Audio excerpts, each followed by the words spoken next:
Hi guys, welcome to day 15 of our Read Aloud. So we stopped yesterday right when they were about to serve their detention with Mr. Filch and Malfoy. All right, let's see what adventures await our friends, right? Follow me, said Filch, lighting a lamp and leading them outside. I bet you'll think twice about breaking a school rule again, won't you, eh? He said, leering at them. Oh yes, hard work and pain are the best teachers if you ask me. It's just a pity they let the old punishments die out. Hang you by your wrists from the ceiling for a few days. I've got the chains still in my office. Keep them well oiled in case they're ever needed. Right, off we go. And don't think of running off now. It'll be worse for you if you do. They marched off across the dark grounds. Neville kept sniffing. Harry wondered what their punishment was going to be. It must be something really horrible or Filch wouldn't be sounding so delighted. The moon was bright, but clouds scudding across it kept throwing them into darkness. Ahead, Harry could see the lighted window of Hagrid's hut. Then they heard a distant shout. Is that you, Filch? Hurry up! I want to get started. Harry's heart rose. If they were going to be working with Hagrid, it wouldn't be so bad. His relief must have showed in his face because Filch said, I suppose you think you'll be enjoying yourself with that oath. Well, think again, boy. It's into the forest you're going, and I'm much mistaken if you'll all come out in one piece. At this, Neville let out a little moan, and Malfoy stopped dead in his tracks. The forest, he repeated, and he didn't sound quite as cool as usual. We can't go in there at night. There's all sorts of things in there. Werewolves, I heard. Neville clutched the sleeve of Harry's robe and made a choking noise. That's your problem, isn't it? Said Filch, his voice cracking with glee. Should have thought of them werewolves before you got in trouble, shouldn't you? Hagrid came striding toward them out of the dark, Fang at his heel. He was carrying his large crossbow, and a quiver of arrows hung over his shoulder. About time, he said. I've been waiting for half an hour already. All right. Harry, Hermione? I shouldn't be too friendly to them, Hagrid, said Filch coldly. They're here to be punished, after all. That's why you're late, is it? Said Hagrid, frowning at Filch. Been lecturing 'em, eh? It's not your place to do that. You've done your bit. I'll take over from here. I'll be back at dawn, said Filch, for what's left of them, he added nastily, and he turned and started back toward the castle, his lamp bobbing away in the darkness. Malfoy now turned to Hagrid. I'm not going in that forest, he said, and Harry was pleased to hear the note of panic in his voice. Yar, if you want to stay at Hogwarts, said Hagrid fiercely. You've done wrong, and now you got to pay for it. But this is servant stuff. It's not for students to do. I thought we'd be copying lines or something. If my father knew I was doing this, he'd tell you that's how it is at Hogwarts, Hagrid growled. Copying lines. What's good that to anyone? You'll do something useful or you'll get out. If you think your father rather you were expelled, then get back off to the castle and pack. Go on. Malfoy didn't move. He looked at Hagrid furiously, but then dropped his gaze. Right then, said Hagrid. Now listen carefully, because it's dangerous what we're going to do tonight, and I don't want no one taking risks. Follow me over here a moment. He led them to the very edge of the forest. Holding his lamp up high, he pointed down a narrow, winding earth track that disappeared into the thick black trees. A light breeze lifted their hair as they looked into the forest. Look there, said Hagrid. See that stuff shining on the ground? Silvery stuff? That's unicorn blood. There's a unicorn in there, been hurt badly by someone. This is the second time in a week. I found one dead last Wednesday. We're going to try and find the poor thing. We might have to put it out of its misery. And what if whatever hurt the unicorn finds us first, said Malfoy, unable to keep the fear out of his voice. There's nothing that lives in the forest that'll hurt you if you're with me or Fang, said Hagrid, and keep to the path. Right now we're going to split into two parties and follow the trail in different directions. There's blood all over the place and must have been staggering around since late last night at least. I want Fang, said Malfoy quickly, looking at Fang's long teeth. All right, but I warn you, he's a coward, said Hagrid, so me, Harry, and Hermione will go one way and Draco, Neville, and Fang will go the other. Now, if any of us finds a unicorn, we'll send up green sparks, right? Get your wands out and practice now. That's it. And if anyone gets in trouble, send up red sparks, and we'll all come and find you. So be careful. Let's go. The forest was black and silent. A little way into it, they reached a fork in the earth path. And Harry, Hermione, and Hagrid took the left path, while Malfoy, Neville, and Fang took the right. They walked in silence, their eyes on the ground. Every now and then, a ray of moonlight through the branches above lit a spot of silver-blue blood on the fallen leaves. Harry saw that Hagrid looked very worried. Could a werewolf be killing the unicorns? Harry asked. Not fast enough, said Hagrid. It's not easy to catch a unicorn. They're powerful magic creatures. I never knew one to be hurt before. They walked past a mossy tree stump. Harry could hear running water. There must be a stream somewhere close by. There were still spots of unicorn blood here and there along the winding path. "You all right, Hermione?" Hagrid whispered. "Don't worry, it can't have gone far if it's this badly hurt, and then we'll be able to get behind that tree." Hagrid seized Harry and Hermione and hoisted them off the path behind a towering oak. He pulled out an arrow and fitted it into his crossbow, raising it ready to fire. The three of them listened. Something was slithering over dead leaves nearby. It sounded like a cloak trailing along the ground. Hagrid was squinting up the dark path, but after a few seconds the sound faded away. "I knew it," he murmured. "There's someone in here that shouldn't be." "A werewolf?" Harry suggested. "That wasn't no werewolf, and it wasn't no unicorn neither," said Hagrid grimly. "Right, follow me, but careful now." They walked more slowly, ears straining for the faintest sound. Suddenly, in a clearing ahead, something definitely moved. "Who's there?" Hagrid called. "Show yourself, I'm armed." And into the clearing came, was it a man or a horse? To the waist, a man with a red hair and beard, but below that was a horse's gleaming chestnut body with a long reddish tail. Harry and Hermione's jaws dropped. "Oh, it's you, Ronan," said Hagrid in relief. "How are you?" He walked forward and shook the centaur's hand. "Good evening to you, Hagrid," said Ronan. He had a deep, sorrowful voice. "Were you going to shoot me?" "Can't be too careful, Ronan," said Hagrid, patting his crossbow. "There's some bad loose in this forest. This is Harry Potter and Hermione Granger, by the way, students up at the school. And this is Ronan, you two. He's a centaur." "We'd noticed," said Hermione faintly. "Good evening," said Ronan. "Students, are you? And do you learn much up at the school?" A bit," said Hermione timidly. "A bit? Well, that's something," Ronan sighed. He flung back his head and stared at the sky. "Mars is bright tonight." "Yeah," said Hagrid, glancing up too. "Listen, I'm glad we ran into you, Ronan, 'cause there's a unicorn been hurt. You seen anything?" Ronan didn't answer immediately. He stared unblinkingly upward, then sighed again.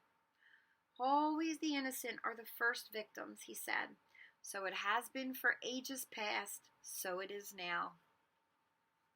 "Yeah," said Hagrid, "but have you seen anything, Ronan? Anything unusual?"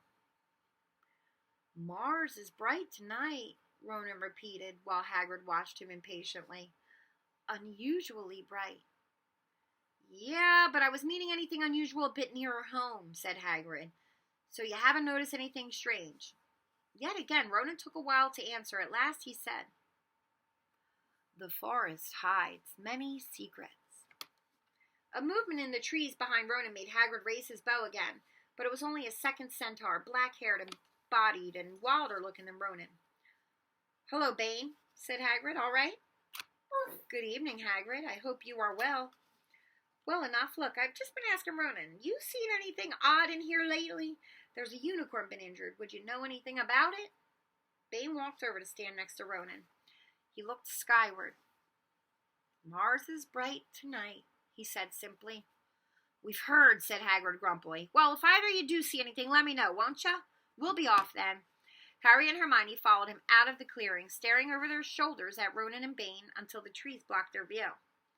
"Never," said Hagrid irritably, try and get a straight answer out of his centaur.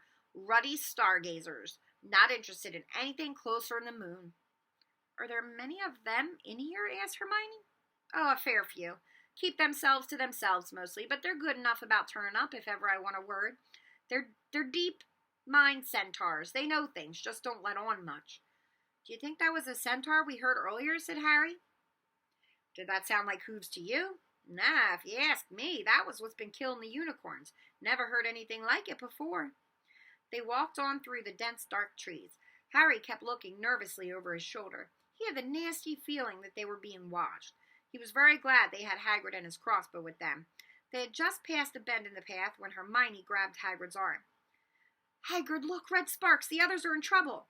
"You two wait here," Hagrid shouted. "Stay on the path. I'll come back for you." They heard him crashing away through the undergrowth and stood looking at each other, very scared, until they couldn't hear anything but the rustling of leaves around them. "You don't think they've been hurt, do you?" whispered Hermione. "I don't care if Malfoy has, but if something's got Neville, it's our fault he's here in the first place." The minutes dragged by. Their ears seemed sharper than usual. Harry seemed to be picking up every sigh of the wind, every cracking twig. What was going on? Where were the others? At last, a great crunching noise announced Hagrid's return. Malfoy, Neville, and Fang were with him. Hagrid was fuming. Malfoy, it seemed, had sneaked up behind Neville and grabbed him as a joke. Neville had panicked and sent up the sparks. We'll be lucky to catch anything now with the racket you two are making. Right, we're changing groups. Neville, you stay with me and Hermione. Harry, you go with Fang and this idiot. I'm sorry, Hagrid added in a whisper to Harry, but he'll have a harder time frightening you, and we gotta get this done. So Harry set off into the heart of the forest with Malfoy and Fang. They walked for nearly half an hour, deeper and deeper into the forest, until the path became almost impossible to follow because the trees were so thick. Harry thought the blood seemed to be getting thicker. There were splashes on the roots of a tree, as though the poor creature had been thrashing around in pain close by. Harry could see a clearing ahead through the tangled branches of an ancient oak. Look, he murmured, holding out his arm to stop Malfoy. Something bright white was gleaming on the ground. They inched closer. It was the unicorn, all right, and it was dead. Harry had never seen anything so beautiful and so sad. Its long, slender legs were stuck out at odd angles where it had fallen, and its mane was spread pearly white on the dark leaves. Harry had taken one step toward it when a slithering sound made him freeze where he stood. A bush on the edge of the clearing quivered. Then out of the shadows, a hooded figure came crawling across the ground like some stalking beast. Harry, Malfoy, and Fang stood transfixed.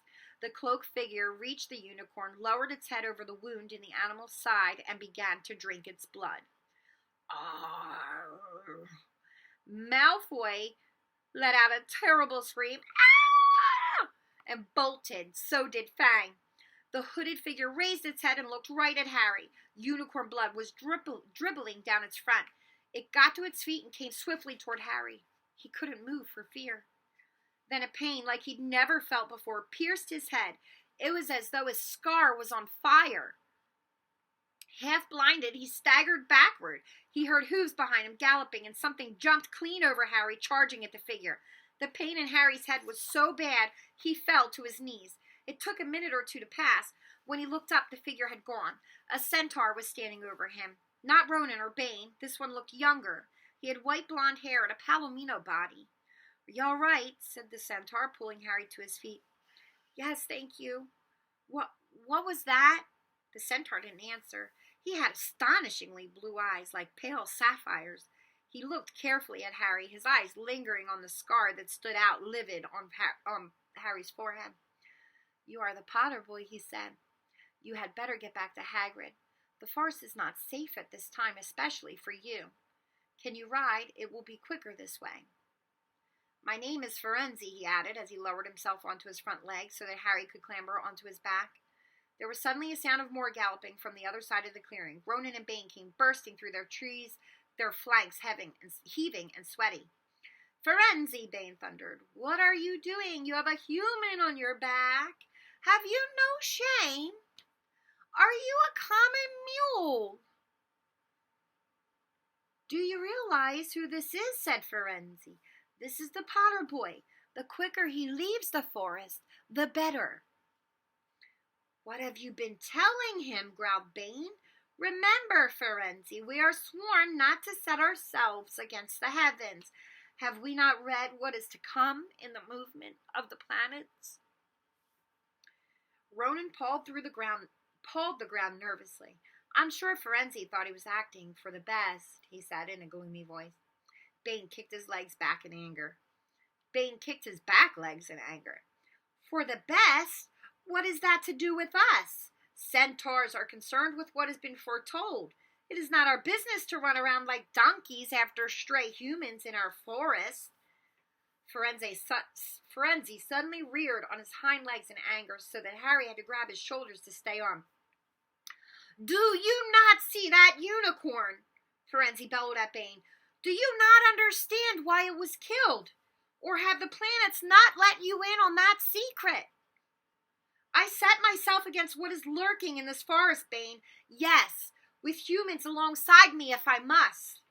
And Firenze whisked around, with Harry clutching on as best he could. They plunged off into the trees, leaving Ronan and Bane behind them. Harry didn't have a clue what was going on. Why is Bane so angry? He asked. What was that thing you saved me from anyway? I'm going to stop here, which makes me so sad because this is like, action, but you'll find out on Monday. And we'll do trivia during reading class today. Okay? Bye! Have a great weekend!